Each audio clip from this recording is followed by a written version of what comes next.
Firstly, the biggest barrier is the sheer ambition of the project. I mean, when you take into account the other infrastructure projects, the Red Sea project and MEON project, so many sort of challenges for Saudi, how does privatization fit into that? And I think that's challenge number one, is the prioritization.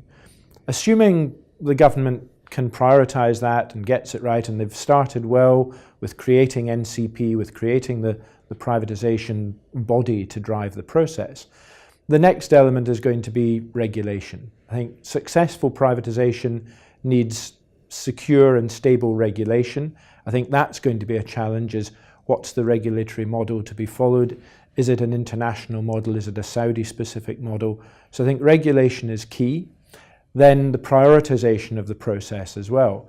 You're going to have a lot of assets coming into the market at any one time. So, how do you prioritize what is sort of driving the process? Will it be, for instance, entertainment? Will it be, someone said, the first one's coming up, the football clubs. You have to question, but actually infrastructure is going to be a major opportunity. It's also looking, if you look to the international community, it's going to be prioritizing when you've got a region which is dependent on international investment. Why do you invest in Saudi when you could invest in Abu Dhabi electricity or water or power, wherever? So that sort of prioritization of capital is a challenge. So I think it's going to be driven by regulation, but most importantly, stability. I think that is the key driver for privatization, is to have a stable environment within which to take the process forward.